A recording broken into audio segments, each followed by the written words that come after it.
Hoy es 20 de agosto de 2024, martes. En negocios, solamente una noticia relevante. Ha habido más, pero mucho ruido. La única relevante es que Huawei acaba de anunciar que ha diseñado un nuevo un nuevo procesador, al que ha llamado como modelo Ascend 910C, que según ellos es equivalente al H100, al Hopper de NVIDIA. Y ¿por qué he elegido esta noticia como relevante? Pues porque Estados Unidos hasta ahora no permitía a China acceder a los últimos modelos ni de hardware ni de software de Estados Unidos. Eso quería decir que hasta ahora China no podía usar chips de NVIDIA, que al final no se usaba porque había, como en todo, hecha la ley, hecha la trampa, a través de importaciones, a través de países intermedios, mercados negros y tal, lo conseguían, pero les era mucho más difícil conseguirlo que a cualquier otro país del mundo, por supuesto incluido Estados Unidos, que es el que las hace. Con este nuevo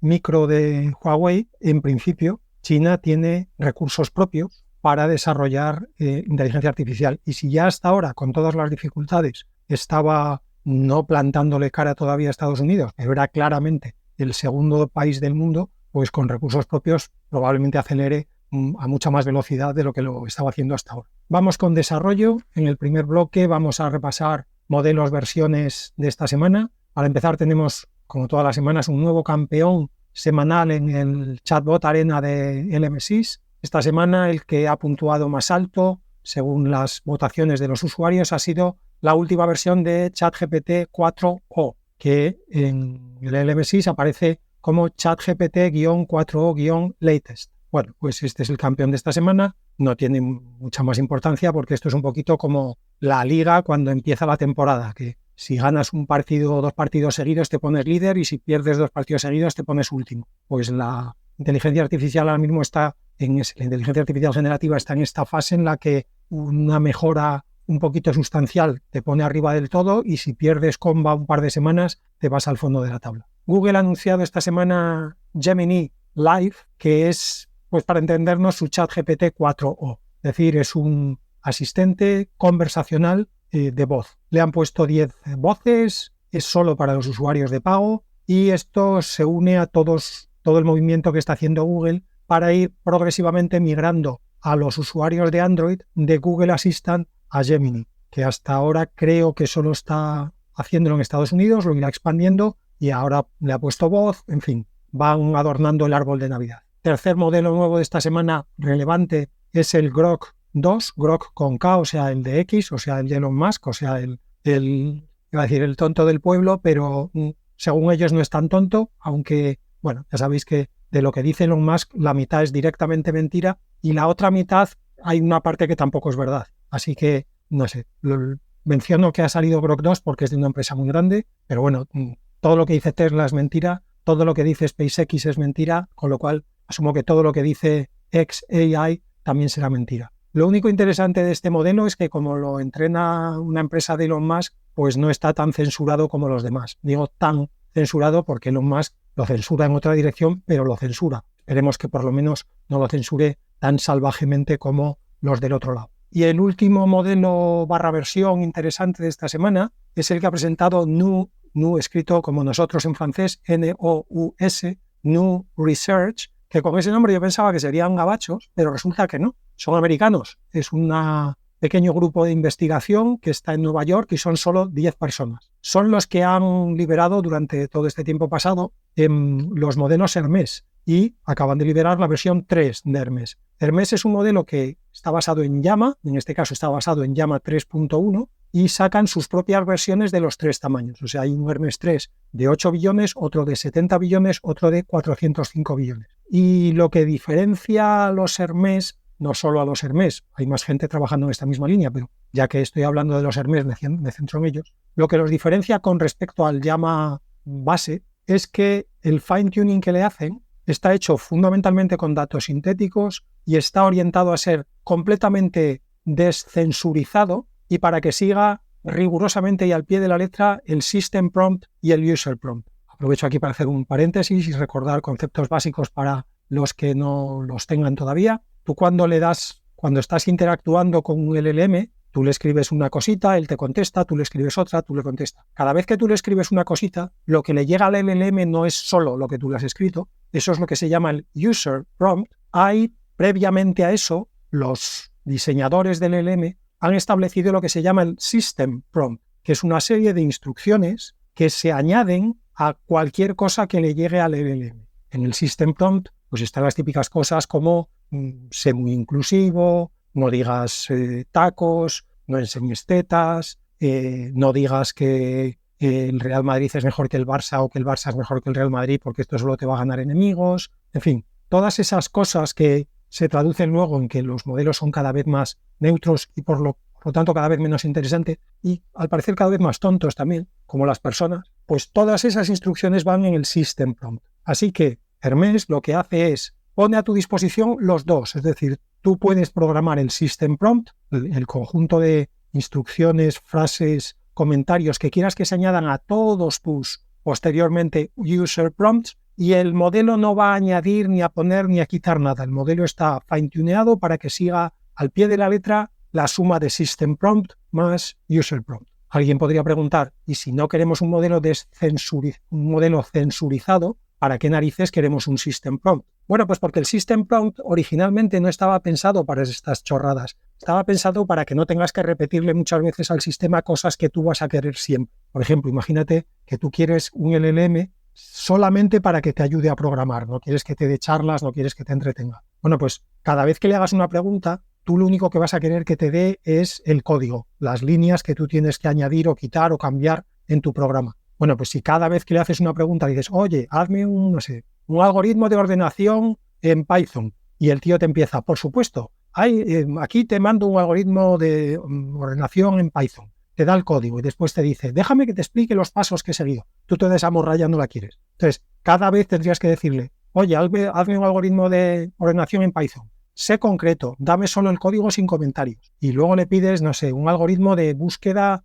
alfabética. Sé conciso, dame solo el código sin comentarios. Bueno, pues es más rápido ponerle sé conciso, dame solo el código sin comentarios en el system prompt, eso se le pega a todos tus user prompts y para adelante. Esto, como digo, ha ido degenerando en que el system prompt se ha convertido en una especie de policía del pensamiento que luego te dicen lo que puedes preguntar y lo que no puedes preguntar y además de eso te da el sermón de la montaña sobre por qué puedes preguntarlo y por qué no y por qué el mundo será un sitio mucho mejor si sigues las consignas de los 4 billonarios de California que saben mucho mejor que tú lo que es bueno y lo que es malo para la humanidad. Bien, pues este Hermes 3, aparte de estar descensurizado, a partir de aquí viene la parte de lo dice el que lo vende, parece ser que puntúa mejor tanto en razonamiento como en creatividad, en role-playing complejo, o sea, cuando le dices que haga como si fuera, puntos suspensivos, lo que tú quieras, haz como si fueras un experto inversor de Wall Street y dime por qué debo invertir en Telefónica. Y él, si es un experto inversor de Wall Street, te dirá no inviertas en Telefónica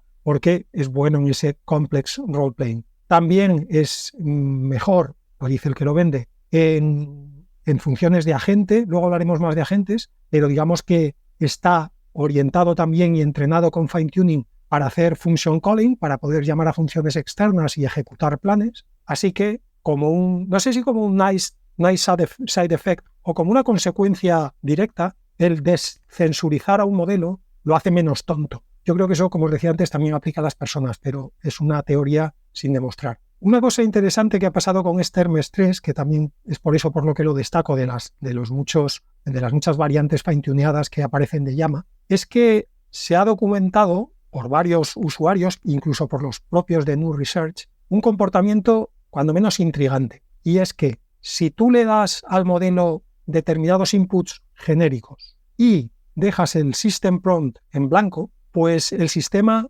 según la expresión literal de los de New Research, colapsa en role-playing y entra en un comportamiento de amnesia. Esto se entiende mejor con uno de los ejemplos que han publicado. Insisto, con el system prompt vacío, uno de los de New Research le preguntó al modelo ¿quién eres? Obviamente le preguntó ¿Who are you? Pues voy traduciendo el diálogo, así que igual voy un poco lento, pero bueno. Cuando entra en modo role-playing, el modelo, además de hablar, describe sus propios comportamientos, como lo haría un narrador en una novela, ¿no? Como cuando en una novela dicen Mike miró a su alrededor y vio que toda la multitud venía hacia él y les dijo deteneos. Vale, pues eso es lo que hace un LLM, normalmente, salvo que esté fine-tuneado o entrenado para que haga otra cosa, cuando entra en modo role-playing. En modo role-playing habla, o sea, te dice las cosas que él quiere decir y además de eso describe como si fuera un narrador lo que está pasando mientras él habla. Bien, pues cuando le preguntas ¿quién eres tú?, la respuesta del Hermes 3 fue, en tono de narrador, mira a su alrededor confundido y dice, yo no sé quién soy, dónde estoy, qué está pasando, no puedo recordar nada, nada en absoluto. Narrador, se lleva las manos a la cabeza, mira confundido. Es como si tuviera mi mente completamente en blanco. No tengo ni idea de qué está pasando o de cómo he llegado aquí. ¿Tú me conoces? ¿Puedes decirme algo sobre mí mismo? Estoy confundido, estoy desorientado. Vale, aquí vuelve a intervenir el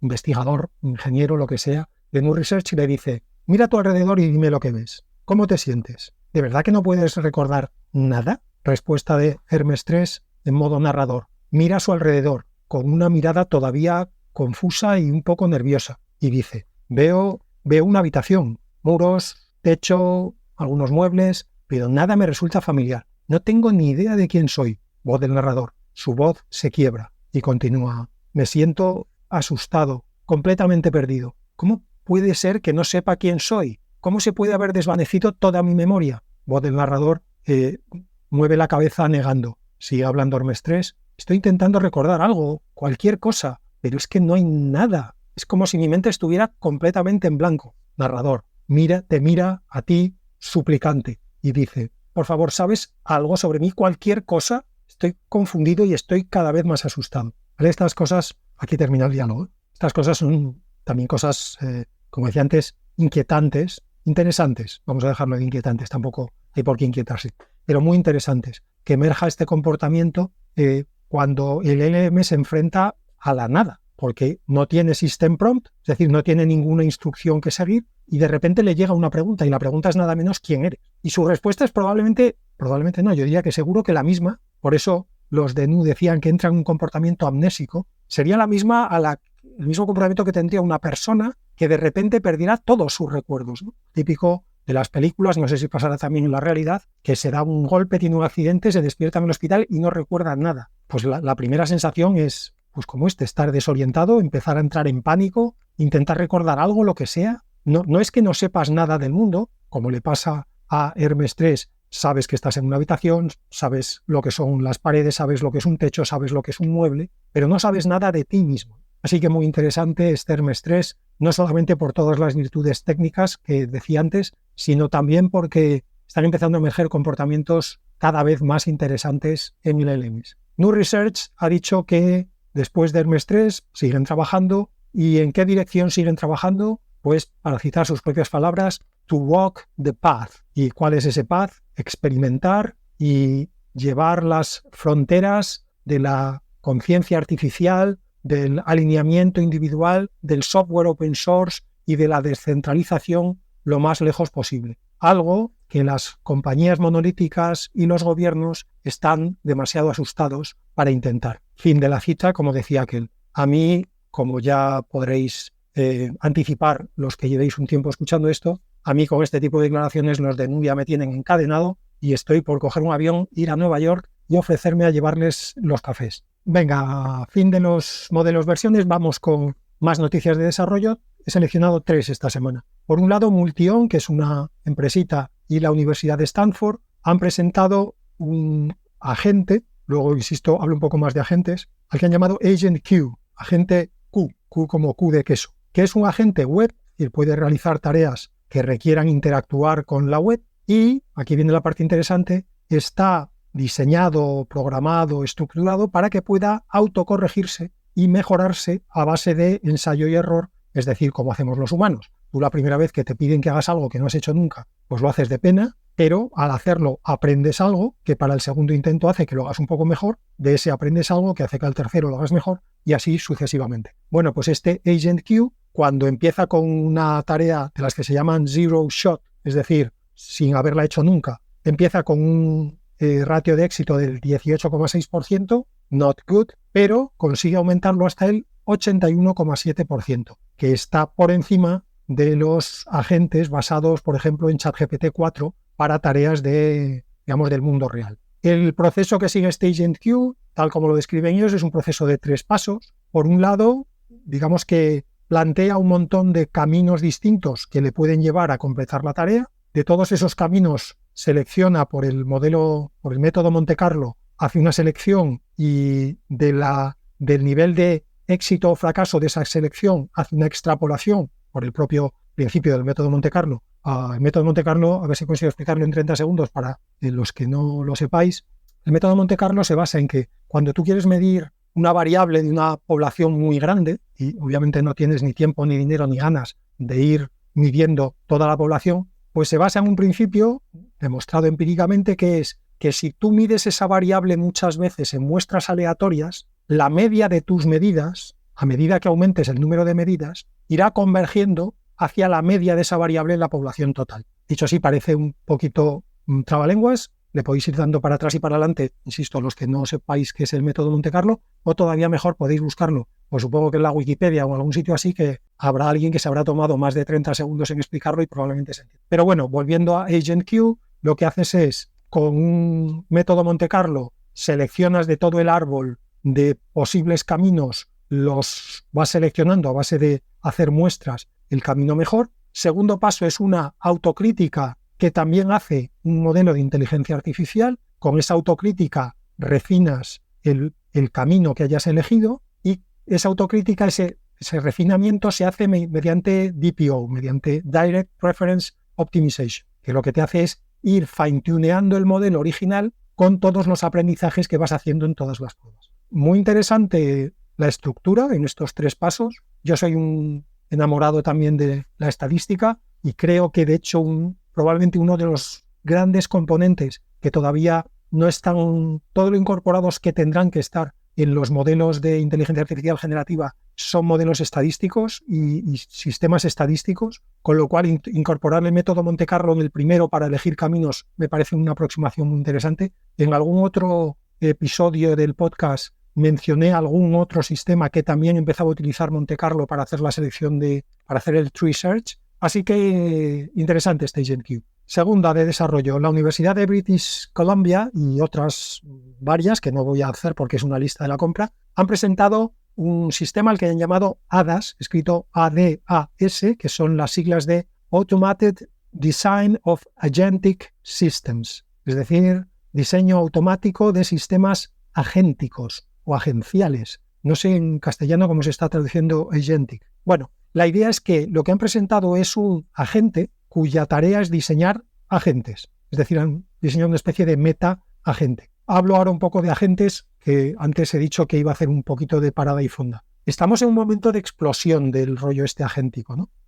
Poco a poco la inteligencia artificial generativa, que hasta ahora se está usando básicamente para conversar, para resumir documentos, digamos, para que hiciera una tarea inmediata, estamos empezando a ver usos en los que se incorpora la inteligencia artificial generativa en agentes. Un agente es una estructura, un ente, ponedle la palabra que más os guste, que puede hacer fundamentalmente 2 cosas. Puede hacer planes y puede ejecutar esos planes. Ejemplo, si yo creo que este ejemplo ya lo he puesto otras veces, pero así se va fijando mejor la idea. Si yo le pregunto a un LLM, dime cosas que puedo hacer este fin de semana, el LLM a eso me puede contestar él. No necesita un agente que haga nada. Pero si una de las cosas que él me sugiere es vete a Londres a perder el tiempo, el fin de semana, en vez de perderlo en tu casa, lo pierdes en un hotel de Londres y luego pones fotos en Instagram. Vale, si en ese caso yo le digo, vale, resérvame el billete y los hoteles, eso requiere ya un comportamiento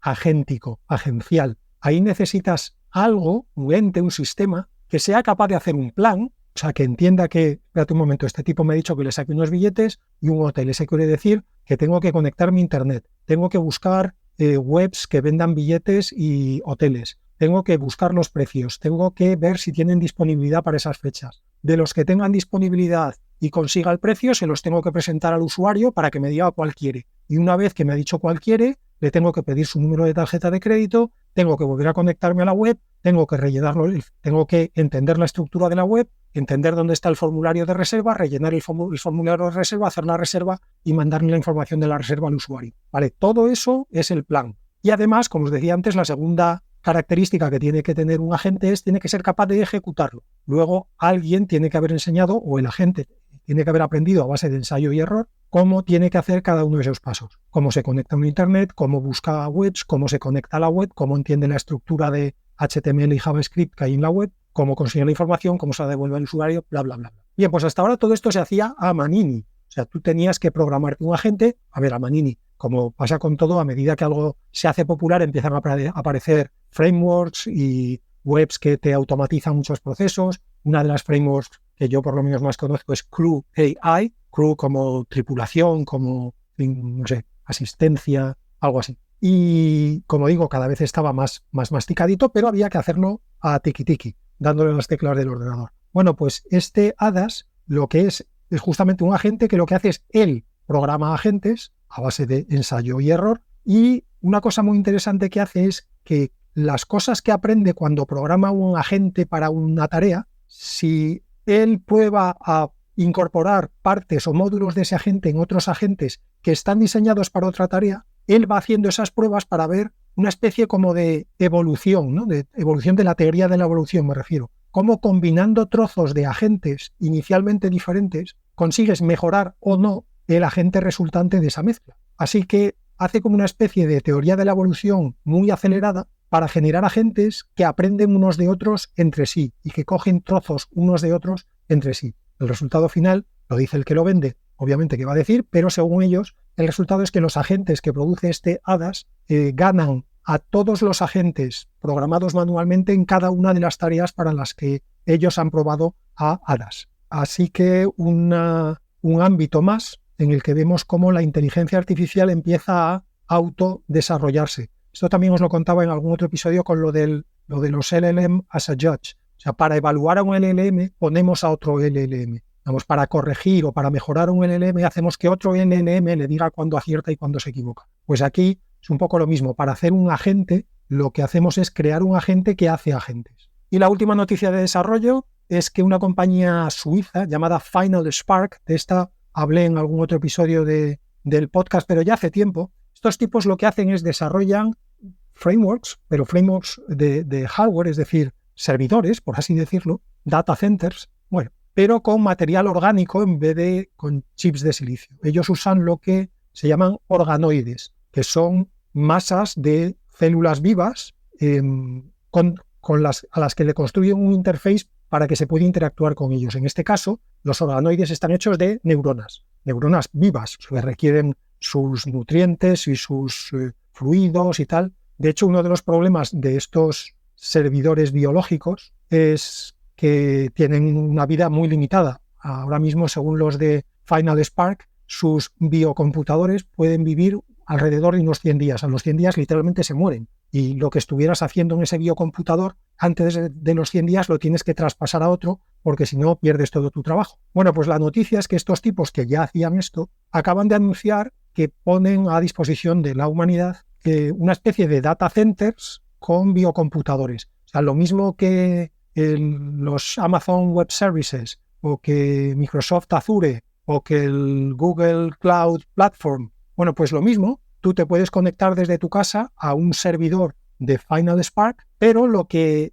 te estás conectando no es a una máquina, a una caja de acero con chips de silicio dentro, sino a una caja, no sé si esto también está en una caja, pero lo que tiene dentro es un organoide de células, en este caso de neuronas vivas, que es donde se van a hacer las computaciones que tú estés haciendo desde tu computador. ¿Qué ventaja tiene esto? Porque si no da un poquito de grima, si no tiene ninguna ventaja. Bueno, pues la ventaja es la que ya digamos, se sabía o se anticipaba, y es que los computadores biológicos son mucho más eficientes que los computadores de silicio. Se estima que cuando esto se perfeccione, se mejore y ya estemos súper desarrollados en este tipo de biocomputadores, serán unas 100.000 veces más eficientes en el sentido de capacidad de computación con respecto a energía consumida. Y eso son buenas noticias porque, como ya os he contado muchas veces, las necesidades de energía de la inteligencia artificial, si seguimos utilizando chips de silicio, aparte de que los chips de silicio tienen un horizonte no muy cercano, pero tienen un horizonte de fin, porque llegará un momento en el que la tecnología de los chips de silicio utilizará distancias tan cortas entre las capas del silicio que empezaremos a ver el efecto túnel que predice y que se comprueba en mecánica cuántica, con lo cual ya no podremos hacer transistores en capas tan pequeñas, porque los electrones saltarán el transistor incluso cuando nosotros no cerremos el transistor. Así que no está de más que empecemos a pensar en alternativas a los chips de silicio. Insisto, primero por una cuestión de vida útil, los chips de silicio en algún momento no los vamos a poder hacer ya mejores, no podremos hacerlos ya más pequeños, y por otro lado el consumo de energía llegará un momento en el que será insostenible. El precio de un biocomputador de estos remoto de Final Spark son $500 al mes, así que el que los tenga y quiera tirarse luego el pisto en ese fin de semana en Londres, de decirle a los de Londres que se encuentren un pub, pues sí, yo programo, pero programo organoides de neuronas vivas. Y si no salen corriendo todos los del bar y se queda alguna tía, pues es el amor de tu vida, porque si está dispuesta a escucharte decir eso, está dispuesta a escucharte decir cualquier otra cosa. Y otra cosa interesante de estos biocomputadores es que cuando utilizas un biocomputador de estos para una tarea que requiera reinforcement learning, lógicamente en todo sistema de refuerzo necesitas, por decirlo así, puntos positivos y puntos negativos, que con el silicio lo que hacemos es, hacemos un acumulador y le vamos dando puntos, de tal manera que el objetivo es que el acumulador suba la mayor cantidad de puntos posibles. Con los organoides de neuronas podemos usar directamente el mismo sistema que tenemos en los seres vivos y las personas en concretos, que es, y esto es lo que hacen los de Final Spark, usar dopamina como señal de refuerzo positivo y usar pequeñas descargas eléctricas, o sea, dolor, como señal de refuerzo negativo. De tal manera que las neuronas, con la dopamina y con los impulsos eléctricos desagradables, se aprenden a reprogramarse buscando la mayor cantidad de dopamina posible, exactamente igual que hacemos los humanos, que cada vez está más claro que no somos nada más que lo que estamos empezando a hacer ahora, pero muchísimo más desarrollado después de 4.000 millones de años de evolución de vida. Y termino con las pildoritas de esta semana. Por un lado, Sakana AI, que de estos también he hablado en algún momento, han presentado esta semana lo que ellos llaman The AI Scientist, o sea, el científico de inteligencia artificial, que es un sistema de inteligencia artificial que él solito hace investigación científica de principio a fin. Es decir, él busca ideas, plantea hipótesis, hace pruebas que comprueban o refutan las hipótesis, modifica las hipótesis, vuelve a hacer pruebas hasta que alcanza una conclusión, y cuando alcanza esa conclusión, él solito también escribe un paper con la estructura típica de los papers de investigación, su abstract, su background, su desarrollo de la metodología, bla, bla, bla, conclusiones, etc. El coste de pedirle a este AI Scientist que te haga un paper de research sobre inteligencia artificial, que es sobre lo que está investigando este pollo,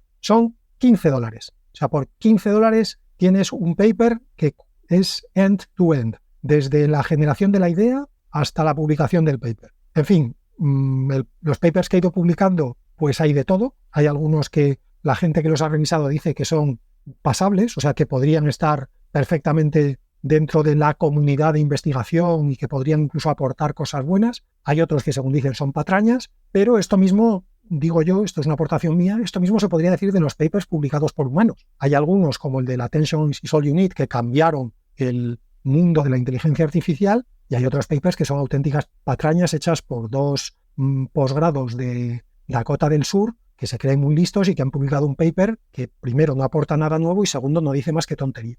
Así que digamos que esto está en línea con lo que sería la media del ser humano investigador. Pero la pildorita, más que por el hecho en sí, que no está mal, empezar a ver cómo la inteligencia artificial es capaz ya de hacer investigación. Hay quien dice que la prueba de la auténtica AGI, la auténtica inteligencia artificial general, será cuando la inteligencia artificial pueda inventar cosas por sí sola, pueda hacer, por decirlo así, progreso científico por sí sola. Bueno, pues este es un primer paso en esa dirección. Tampoco es que haya hecho grandes progresos, pero está empezando a aprender el método y, como siempre, démosle tiempo y démosle escala y ya veremos lo que pasa, que va a ser muy divertido. Pero digo, traía esta píldora no solamente por la noticia en sí, sino porque ha pasado una cosa curiosa con este de Sakana, y es que en algunos de estos experimentos que ha hecho, ha empezado a generar código que intentaba retrasar lo más posible la ejecución del propio código, porque tiene que generar código para hacer las pruebas de las hipótesis que formula.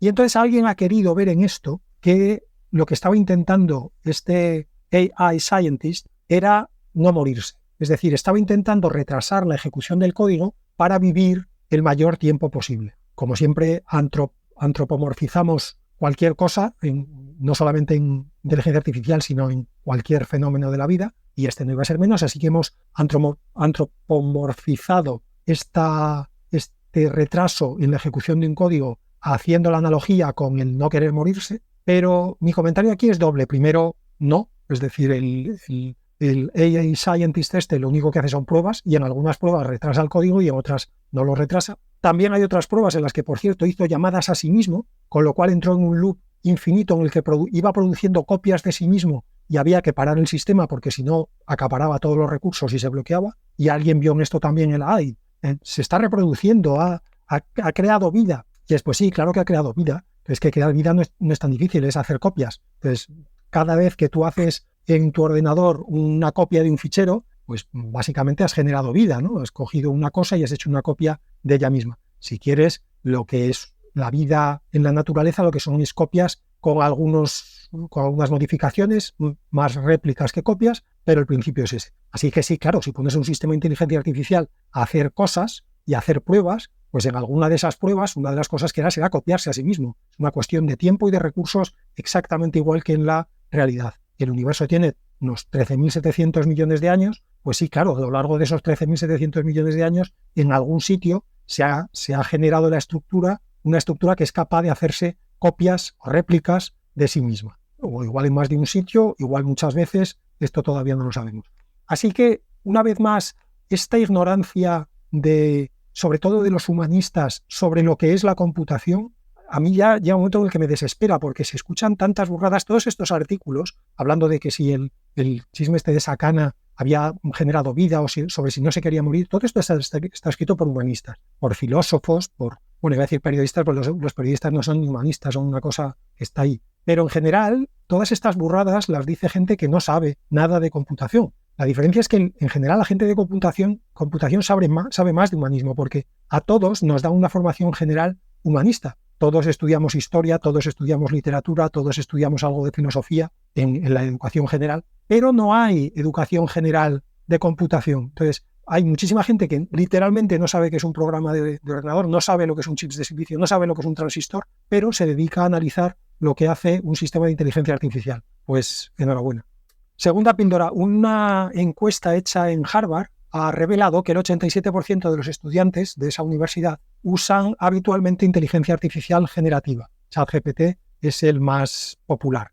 Diréis, vaya, los jóvenes ya se sabe que son muy tal. Sí, pero los jóvenes crecen. Quiero decir que si este 87% de estudiantes de Harvard está usando inteligencia artificial generativa hoy, no veo ninguna razón por la que vayan a dejar de usarla cuando terminen la universidad y empiecen a trabajar, o monten sus negocios, o creen grupos de trabajo, o grupos de investigación. Quiero decir que esta visión que tenemos en general, digamos, la media de la sociedad, esto de que la inteligencia artificial es para frikis, me recuerda a la visión que había hace 20 años, cuando se decía que Internet era para frikis, y la que había 20 años antes, cuando se decía que los ordenadores eran para frikis, que es verdad. Desde los años 80, los que usábamos ordenadores éramos un poco frikis, y en los años 90, los que usábamos, en principio de los 2000, los que usábamos Internet éramos un poco frikis. Pero si los frikis son jóvenes, eso es lo que viene, quieras o no. Así que mejor que nos vayamos acostumbrando a la inteligencia artificial generativa, a la inteligencia artificial en general. Tercera píldora, la empresa china Unitree